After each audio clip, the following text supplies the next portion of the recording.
Good morning, नमस्कार। आप सभी का हार्दिक स्वागत एवं अभिनंदन जियो विद उमाशंकर यूट्यूब चैनल पर। मैं उमाशंकर गौड़ आपके लिए लेकर आया हूँ आज ब्रह्मांड की उत्पत्ति से संबंधित दो महत्वपूर्ण सिद्धांत, जिनमें पहला है साम्यावस्था सिद्धांत और दूसरा है दोलन सिद्धांत। इन दोनों ही सिद्धांतों के बारे में आज हम संक्षेप में चर्चा इस वीडियो के तहत करेंगे। चलिए आगे बढ़ते हैं अपन अपना पहला सिद्धांत साम्य अवस्था सिद्धांत। यह सिद्धांत बिग बैंग के सिद्धांत के बाद में हॉयल नामक वैज्ञानिक ने दिया था। इसने दो लोगों के सहयोग, एक ब्रिटिश गणितज्ञ हरमान बांडी और अमेरिकन वैज्ञानिक थॉमस गोल्ड, इन दोनों के सहयोग से मिस्टर हॉयल ने यह सिद्धांत प्रतिपादित किया था। इस सिद्धांत के अंतर्गत उन्होंने बिग बैंग की जो थ्योरी थी उसे नकारने का काम किया। उन्होंने कहा कि जो ये बिग बैंग की घटना बताई गई है ये किसी भी हालात में संभव नहीं है, क्योंकि ये ब्रह्मांड जो है वो जैसा था वैसा है और वैसा ही रहेगा, अर्थात उसका ना कभी निर्माण हुआ है और ना ही कभी उसका कोई अंत होगा। इसलिए इसे इन्होंने स्थायी अवस्था या साम्य अवस्था का नाम दिया। तो यह सिद्धांत किस नाम से जाना गया? स्थायी अवस्था सिद्धांत के नाम से यह सिद्धांत जाना गया। इस सिद्धांत के अनुसार न तो ब्रह्मांड का कोई आदि है, आदि का मतलब जिसका आरंभ ही ना होता हो उसे कहते हैं हम आदि। यह अनादि है, अर्थात इसका कोई आदि नहीं है, और अंत, इसका कोई अंत भी नहीं है, अर्थात ये अनंत है। यद्यपि इस सिद्धांत में किस पर बल दिया गया है? प्रसरणशीलता पर। बिग बैंग के सिद्धांत में भी इसकी बात की गई थी कि ब्रह्मांड लगातार क्या हो रहा है? विस्तृत हो रहा है। इस चीज को हॉयल ने भी माना है कि ब्रह्मांड क्या हो रहा है? प्रसरित हो रहा है, फैल रहा है। लेकिन यह अकस्मात होने वाली घटना नहीं है, यह धीरे धीरे स्टेप बाय स्टेप चलने वाली घटना है। और ब्रह्मांड के विस्तार से जो मंदाकिनियों के दूर होने की जो घटना है उसकी वजह से जो दूरी बनी, रिक्त स्थान बना, उस रिक्त स्थान के घनत्व को बनाए रखने के लिए लगातार नए पदार्थों को क्या होता रहा? सृजन होता रहा, और इसे हम कहते हैं स्वतः रूप से सृजित होना। तो यह घनत्व को स्थिर बनाए रखने के लिए पदार्थ स्वतः रूप से क्या होते रहे? सृजित होते रहते हैं। जहां ब्रह्मांड की उत्पत्ति का सर्वाधिक मान्य सिद्धांत महाविस्फोट का सिद्धांत पदार्थों का सृजन अकस्मात मानता है। महाविस्फोट में क्या किया गया कि आज से 13.7 अरब वर्ष पूर्व, कितने पहले? 13.7 अरब वर्ष पूर्व एक एकाकी गोलक में, एक एकाकी गोलक था जिसका घनत्व अनंत था, उसमें अचानक क्या हो गया? विस्फोट हो गया, महाविस्फोट, और उससे वो क्या हो गया? प्रसरित हो गया।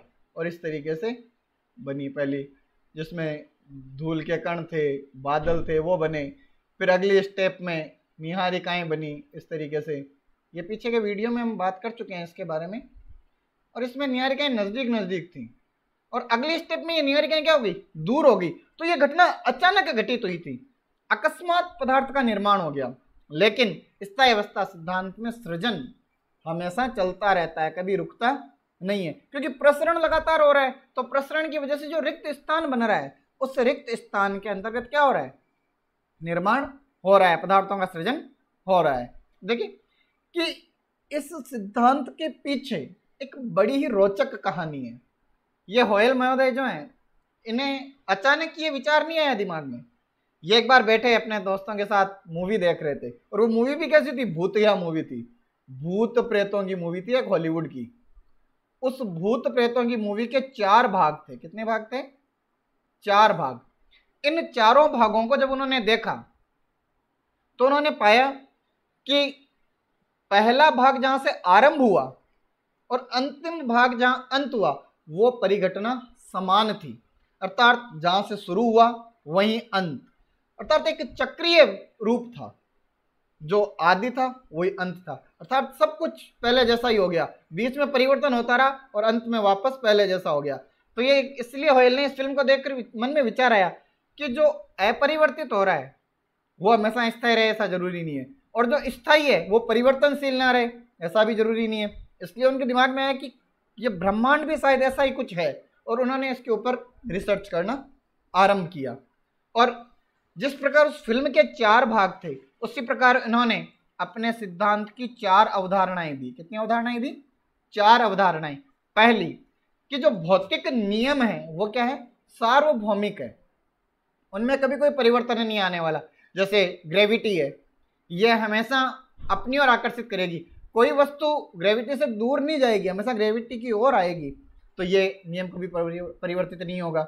ऐसे ही पवनें जो हैं हमेशा उच्च दाब से निम्न दाब की ओर चलेगी, कभी निम्न दाब से उच्च दाब की ओर नहीं चलेगी, तो इसमें भी कोई परिवर्तन नहीं होने वाला। तो उन्होंने बोला कि जो भौतिक नियम है ये सार्वभौम है, इनमें कभी कोई परिवर्तन नहीं होता। इसे सिद्ध करने के लिए उन्होंने ये बताया कि आप ब्रह्मांड के किसी भी क्षेत्र में चले जाएं, किसी भी कोने में चले जाएं, वहां जाकर आप कोई एक प्रयोग करें, लेकिन उन प्रयोगों को विज्ञान के एक ही नियम और एक ही समान परिस्थिति में अगर हम करेंगे तो उसका रिजल्ट एक जैसा ही आएगा, उसमें कभी कोई परिवर्तन नहीं होगा। देखिए यहां लिखा है कि विज्ञान का कोई भी प्रयोग यदि एक समान स्थितियों में संपन्न किया जाए तो संपूर्ण ब्रह्मांड में कहीं पर भी एक समान परिणाम देगा, उसमें कोई परिवर्तन नहीं होगा।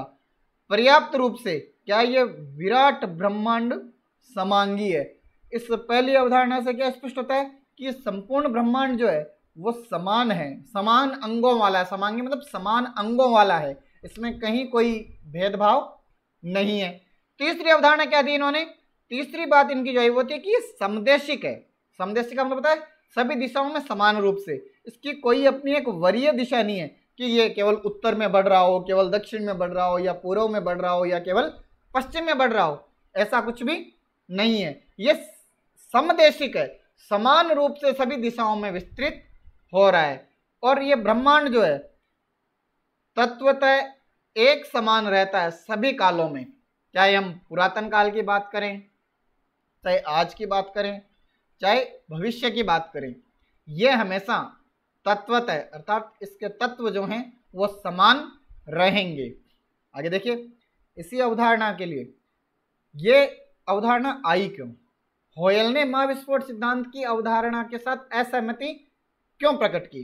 तो इसका सबसे महत्वपूर्ण कारक तो पहला ही हो गया कि हमारे होयल महोदय जो थे वो थे एक दार्शनिक प्रवृत्ति वाले व्यक्ति, और दार्शनिक जो होते हैं वो आदि और अंत को नहीं मानते। वो कहते हैं कि ये ब्रह्मांड अगर शुरुआत करनी है तो इसका कोई जरूर सृजनकर्ता होगा, कोई तो होगा जो इसको बनाएगा। कोई भी चीज बगैर किसी के बन नहीं सकती, किसी न किसी को सृजनकर्ता बनना पड़ता है, जबकि ब्रह्मांड का आदि है ही नहीं, अर्थात उसका सृजन नहीं हुआ है, क्योंकि किसी नई वस्तु के सृजन के लिए कुछ पुराने का होना जरूरी है। तो ब्रह्मांड का आदि है ही नहीं, इसलिए दार्शनिक विचारधाराओं से प्रेरित होने की वजह से होयल ने इस सिद्धांत को नकारा। कौन से को? बिग बैंग के सिद्धांत को या महाविस्फोट सिद्धांत को उन्होंने नकार दिया था। दूसरा, उन्होंने कहा कि स्थायी अवस्था सिद्धांत ने यह प्रदर्शित करने का प्रयास किया कि ब्रह्मांड शाश्वत है, उसमें कोई निर्माण नहीं है और अपरिवर्तित है, इसके मूल रूप में कभी कोई परिवर्तन नहीं आएगा। विस्तार होगा, नए पदार्थों का सृजन होगा, लेकिन इसके मूल रूप में कभी कोई परिवर्तन आने वाला नहीं है।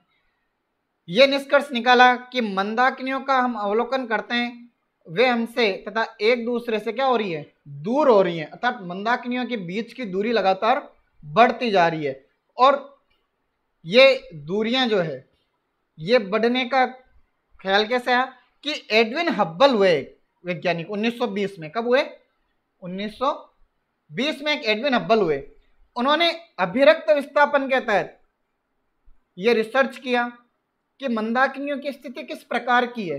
तब उन्होंने पाया कि ये मंदाकिनियां जो हैं वो धीरे धीरे क्या हो रही हैं? दूर हटती जा रही हैं एक दूसरे से। इनमें एक दूसरे को दूर धकेलने वाला बल कार्य कर रहा है।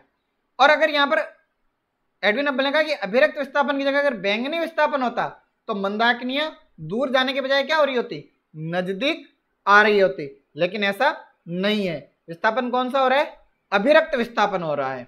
इसके तहत मंदाकिनियों के मध्य की दूरी बढ़ रही है। अब ये बिग बैंग शब्द जो है ना, ये महाविस्फोट सिद्धांत के लिए काम में लिया जाता है। और भारत के एक राइटर हैं सुबोध महंती जी, क्या नाम है उनका? सुबोध महंती जी। इन्होंने होयल की जीवनी लिखी और उस जीवनी में इन्होंने बताया कि बिग बैंग शब्द का निर्माण किसने किया था? होयल ने किया था। होयल का जो उद्देश्य था वो था कि अपने श्रोताओं को सिद्धांत की अवधारणाओं को समझाने के लिए उन्होंने बिग बैंग शब्द का उपयोग किया, लेकिन इसको जिस रूप में लिया गया वो अलग था। इससे लोगों ने इस रूप में लिया कि होयल महोदय ने महाविस्फोट सिद्धांत का मजाक उड़ाने के लिए इस बिग बैंग शब्द का क्या लिया है? उपयोग किया है, जबकि उनका ऐसा कोई विचार नहीं था। क्योंकि दार्शनिक लोग जो होते हैं वो कभी किसी का मजाक नहीं उड़ाते हैं, वो जो बात करते हैं वो पूर्ण रूप से तथ्यों पर आधारित बात करते हैं। और होयल महोदय खुद दार्शनिक विचारों से ओतप्रोत थे, इसलिए उनके द्वारा ऐसी नीच हरकत करने का कभी हो ही नहीं सकता। इसलिए उन्होंने बिग बैंग शब्द का उपयोग मात्र अपने श्रोताओं को अपने सिद्धांत की अवधारणाओं को समझाने के लिए किया था, न कि बिग बैंग कोई मजाक के लिए उपयोग किया गया शब्द था। आगे देखिए, अब जब होयल ने ये थ्योरी दी, यह सिद्धांत प्रतिपादित किया, तो उसमें कुछ कमियां थी। तो उन कमियों को कब पूरा किया गया? 1993 में। किसने किया? होयल, जाफ्रे बर्बीज और भारतीय ब्रह्मांड वैज्ञानिक जयंत विष्णु नार्लिकर, इनके सहयोग से होयल ने इस सिद्धांत में कुछ परिवर्तन किए, कुछ सुधार किए, और ये सुधार किया हुआ सिद्धांत क्वासी स्टेडी स्टेट कॉस्मोलॉजी के नाम से जाना गया। इसके अंतर्गत उन्होंने बताया कि ब्रह्मांड में लगातार सृजन की प्रक्रिया चल रही है, और वो प्रक्रिया क्यों है कि जब मंदाकिनियां दूर हो रही है तो उनके बीच में जो रिक्त स्थान बन रहा है वहां पर छोटे छोटे विस्फोट होते रहते हैं, और उन छोटे छोटे विस्फोट की वजह से लघु सृजन घटनाएं, कौन सी घटनाएं? लघु सृजन, छोटे छोटे निर्माण की घटनाएं लगातार होती रहती हैं। और इनके पीछे जो बल कार्यरत था इनके अनुसार वो था गुरुत्वाकर्षण। कौन सा बल था?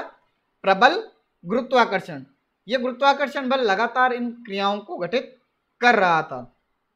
ऐसे ही एक सिद्धांत का निष्कर्ष जिसका प्रतिपादन डिराक, ब्रांस, डिकी, होयल और नार्लिकर ने किया था, उनके अनुसार गुरुत्वाकर्षण जो है वो धीरे धीरे धीरे धीरे क्या हो रहा है? कम हो रहा है, और एक समय आएगा जब वो क्या हो जाएगा? समाप्त हो जाएगा। ये थ्योरी उन्होंने न्यूटन के गुरुत्वाकर्षण के स्थिरांक को पढ़कर दी थी। गुरुत्वाकर्षण का जो नियम न्यूटन ने दिया था उसके आधार पर उन्होंने यह कहा था। लेकिन अगर यहाँ पर आइंस्टाइन के नियम की बात की जाए तो ये गुरुत्वाकर्षण बल हमेशा समान बना रहेगा, उसमें कभी कोई कमी नहीं आएगी। लेकिन ये जो गिरावट आ रही है ये बहुत ही कम है, 1 खरब भागवे में प्रतिवर्ष, अर्थात बहुत ही धीमी गति से, जिसको महसूस भी नहीं किया जा सकता, इतनी धीमी गति से इसमें परिवर्तन आ रहा है।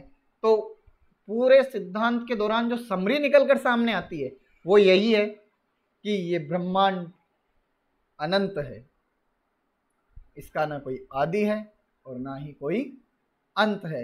यह हमेशा समान अवस्थाओं में बना रहता है। हाँ, इसमें प्रसरण जरूर होता है, विस्तार जरूर होता है, लेकिन इसके मूल रूप में कोई परिवर्तन नहीं आता है। इसीलिए इसे क्या कहा गया है? साम्यावस्था। कौन सी अवस्था कहा गया है? साम्यावस्था, अर्थात समान अवस्था इसकी हमेशा बनी रहती है। तो यह था मिस्टर होयल द्वारा प्रतिपादित साम्यावस्था सिद्धांत। अब आगे बात करते हैं दोलन सिद्धांत की। यह एक छोटा सा सिद्धांत है जो कि महाविस्फोट सिद्धांत तो जो था उसी का परिवर्तित रूप है।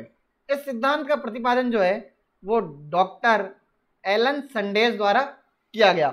इस सिद्धांत को हम भारत की प्रलय की थ्योरी जो है, भारत के सनातन धर्म के जो शास्त्र हैं उनमें एक थ्योरी आती है प्रलय कि ब्रह्मांड के निर्माण से लेकर उसके अंत में एक प्रलय की घटना होती है और ब्रह्मांड पुनः निर्मित हो जाता है।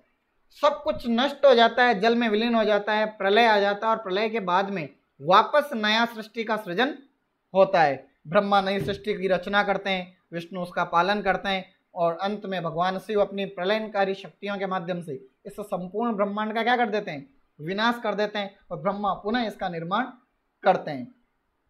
तो ये दोलन सिद्धांत भी इसी प्रकार का एक सिद्धांत है। इसमें क्या गया कि ब्रह्मांड का विस्तार अंततः धीमा होकर रुक जाएगा और आकाशगंगा सिमटकर एक अन्य महाविस्फोट करेगा, अर्थात प्रलय हो जाएगा और प्रलय के बाद पुनः नई घटना घटित होगी और नई सृष्टि का निर्माण होगा। इसको हम पेंडुलम के माध्यम से समझ सकते हैं। देखिए एक पेंडुलम है, यह ब्रह्मांड है, यह विकसित हुआ, इधर गया, वापस अपनी जगह आ गया, इधर गया, वापस अपनी जगह आ गया, अर्थात डोलता रहता है, दोलन होता रहता है इसमें, लेकिन एक समय बाद इसमें विस्फोट होगा फिर से और फिर से वापस बनेगा। तो ये दोलन सिद्धांत लगातार प्रलय की थ्योरी के अनुसार ही यह सिद्धांत कार्य करता रहता है। एलन संडेज द्वारा यह सिद्धांत प्रतिपादित किया गया। बिग बैंग की थ्योरी में हमने पाया था कि ब्रह्मांड के केवल निर्माण और विस्तार की बात की गई थी, लेकिन दोलन सिद्धांत में यह बताया गया कि विस्फोट हुआ, विस्तार हुआ, लेकिन अंत में वापस सब कुछ क्या हो जाएगा, संकुचित हो जाएगा। शुरुआत में जो कौन सा विस्थापन बताया था, अभिरक्त विस्थापन हो रहा था, उसकी जगह कौन सा विस्थापन होने लग जाएगा अंत में, बैंगनी विस्थापन। अभिरक्त विस्थापन में तो क्या हो रहा है, आकाश गंगाएं एक दूसरे से दूर जा रही हैं और बैंगनी विस्थापन में क्या होगा, एक दूसरे के नजदीक आएंगी, नजदीक आने लग जाएंगी और जब नजदीक आएंगी तो वापस सिमटकर एकाकी गोलक में परिवर्तित हो जाएगी, फिर एक पुनः विस्फोट होगा। यह समझाता है दोलन सिद्धांत। तो आज का ये वीडियो आपको कैसा लगा कमेंट बॉक्स में ज़रूर बताएं और चैनल को लाइक, शेयर और सब्सक्राइब करना न भूलें। मेरा उत्साहवर्धन करते रहिए, तो मैं आपके लिए बहुत ही अच्छे टॉपिक्स के वीडियो लेकर आता रहूँगा। जय हिंद, जय भारत।